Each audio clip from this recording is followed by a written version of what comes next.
Napoleon trailer had finally dropped on us about 3 weeks ago, and I, being neither a historian nor a YouTube reaction type of creator, took my sweet time to digest it, but I'm still kind of fashionably late to a party. Hey, I'm Robin, I love history, but I'm bad at watching movies, so here we talk about historical film and TV, and boy oh boy, did this trailer get me excited, as well as raised maybe just a couple of concerns. Clearly, starting with Napoleon's Egyptian campaign, after the series of exciting shots, we're back in time into the reign of terror, part of the French Revolution and execution of Marie Antoinette. I really want to speculate that this could be the perfect start for the film, since it was the exact year when Napoleon got appointed as a head gunner and artillery commander for the Republican forces sent to Toulon. That's where he first gained his very first fame and promotion. Unless, of course, for the sake of the story, we have to see his younger years in the military academy when he was bullied. But here, Napoleon's artillery is firing at basically unarmed royalist supporters, so it could be already 1795 when he participated in the massacre of King Swithgard and later cleared the streets with the loads of grape shot. Both events were equally important in his early career, so I guess I wouldn't be surprised if they somehow get combined to save us the precious screen time, and in some way it could be a fair trade-off. He meets Josephine, who strangely enough is not wearing a wig, but I think it could be played off the fact that she just got released from her imprisonment after losing her first husband to the guillotine. I looked her up and I was surprised to learn that Josephine was 6 years older than Napoleon, and on a marriage certificate she reduced her age by 4 years while increasing Napoleon's by 18 months, basically closing the age gap between them on paper. Way to go, Josephine. Looks like one of the battles we're definitely gonna see is gonna be the Battle of the Pyramids. It took place about 24 kilometers away from the actual pyramids.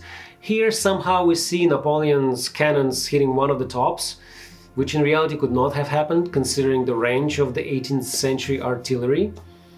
But great visual, I guess. The naval combat is probably from the Battle of the Nile between British Royal Navy and the French, but it's kind of hard to tell, so don't take my word for it. Napoleon coronation, in my opinion, already looks stunning. We get like front row seats and all the best exclusive moments of the ceremony that in reality lasted about 3 hours. Then I believe we see the Battle of Waterloo based on the landscape, square English formation, and French cavalry not having a particularly good time with them. And that raises my very first concern. That's a huge time stretch that the movie needs to cover, because the Battle of Waterloo happened in 1815. Does that mean we're also gonna get the treaties of Tilsit of 1807 and French invasion to Russia of 1812, and there's like tons of events there? I mean, I know there's an actor playing the Russian Emperor Alexander. We'll see. And then what about Napoleon exile to Elba and later his return to France that only then leads us to the Battle of Waterloo? Add on top of that all the politics and necessary drama, and frankly, it feels to me like we're running out of time. Last shots look like it would be the Battle of Austerlitz that was fought in December of 1805, also known as the Battle of Three Emperors. It looks like one logical sequence, except it's not. The shots where soldiers drowning and the French cannons firing at the ice, that happened at the end of the battle when Russian forces were already retreating.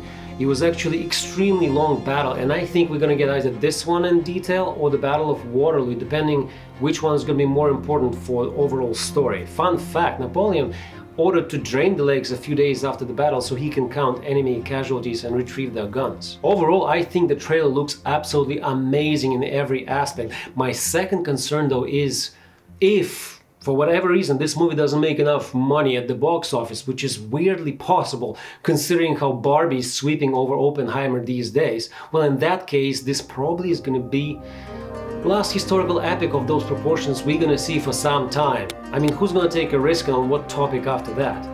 I'm going to leave a link to the trailer down below, and you let me know in the comments if you're going to go see Napoleon on the opening weekend or you're going to wait for some reviews to come on. And I will see you on the next one.